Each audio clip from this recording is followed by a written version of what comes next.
So this is the week that many of us have waited for more than 10 years. We are all Sirius Black in Harry Potter and the Prisoner of Azkaban. We have done our waiting.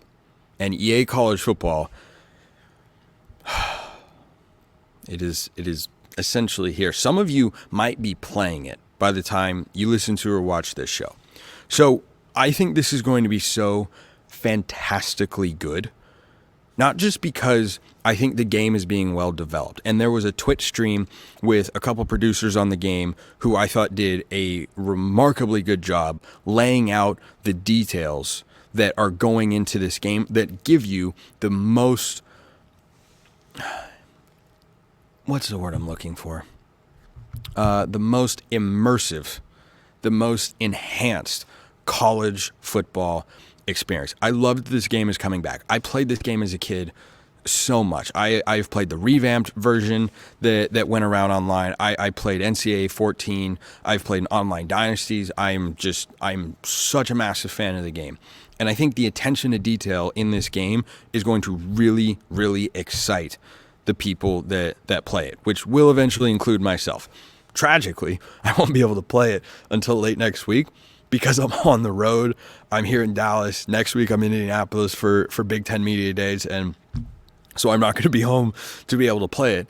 But it's going to be there waiting for me, and my excitement level is absolutely, positively through the roof. So the reason I think this is great is because the ability for college football fans specifically to enhance their experience and go even deeper on the traditions and the pageantry and just the rich history of college football into a game that they can control, that they can play, I think is absolutely fantastic. It's absolutely fantastic. And when you look at what college football has done over the last several years with all this change, this is one change. It's not so much a change as it is a return to the norm of having a new college football game come out every year. I think the inclusion of NIL, which I'll touch on in a moment, is going to help the game. But having that tradition back where people can play as their favorite team, watch their favorite team, and then play again as their favorite team later, or go back to building their dynasty at Middle Tennessee, or build Liberty into the top 5 college football program that some people think it could one day become with the financial backing they've got, or look at an random program from anywhere. You can realign conferences. You have the uniforms that everybody has, the mascots, the players. It's all great. And this is the next point I want to touch on. I completely understand those who are frustrated, disappointed, upset, discouraged by the constant change in college football right now. I get it. I'm someone who is averse to change. I don't want, if it ain't broke, don't fix it. I am a fan of routine. I like things to stay the same. I know that some things have to change, and I adapt when I have to. But on the whole, if something's good, don't mess with it. It's good. Why would you mess with it? There's no reason to. So the NIL portal realignment, it's a lot of change to throw at the sport. But the NIL component in particular is significantly going to enhance your playing of this game, because we all played the college football game growing up, and we played, versions with guys on the covers who weren't in the game anymore because they could then make money off of their name, image, and likeness. The NIL collectives are not what, quote unquote, pure NIL is supposed to be. It's not what it is intended to when it was legalized. That's not in the spirit of NIL. It's all legal, just to be clear. It's allowed.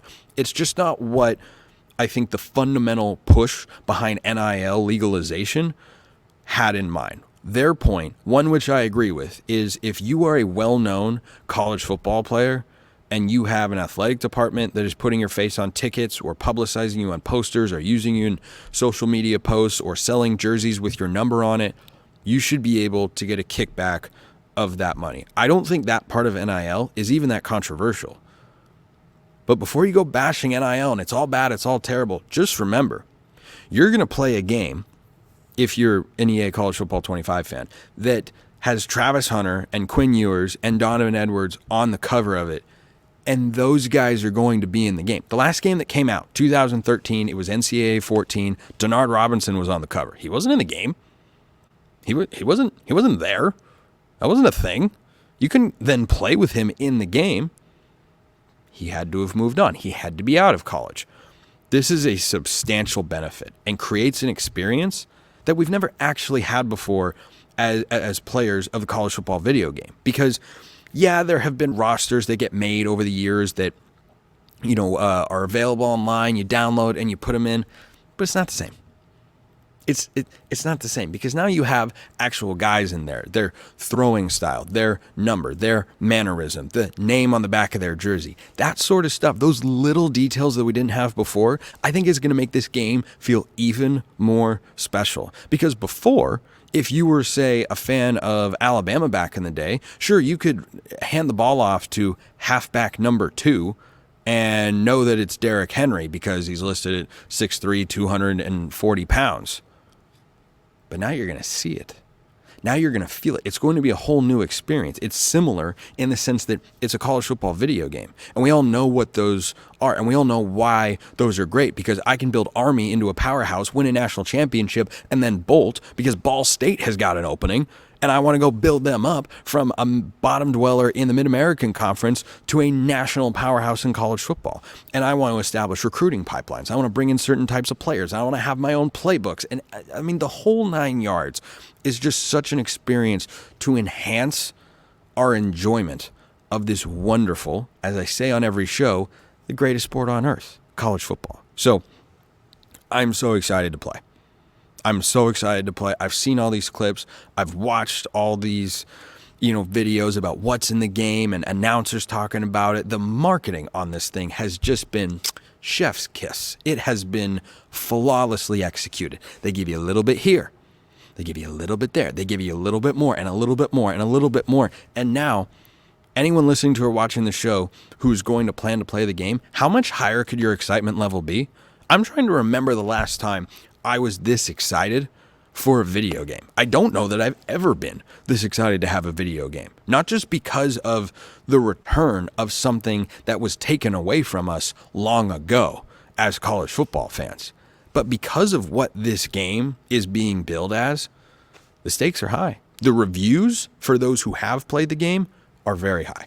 They're very, very high. So I'm going to close today's show on this note, and I hope many of you will take this up. I think it can be wildly fun. Once you start playing the game, and you will all be playing it before me, send me DM, YouTube comment, however, Twitter mention, at @SMcLaughlinCFB is the handle. Send me what you think is either accurate, ridiculous, or you're not really sure that is in the game, and how it relates to real life. If you think Colorado is way overrated, and that's your take, Colorado's overrated, look at what they are in this game, can they be that in real life? Let me know. Give me your hottest, one way or the other, in favor of or against takes on what exists in that college football video game that you have experienced that you don't think plays out in real life. Hey, they've got this team's offense at this overall. I don't think they could possibly achieve that. By all means, fire away. Appreciate everyone listening. I will see you next time. And until then, hope you have a wonderful rest of your day.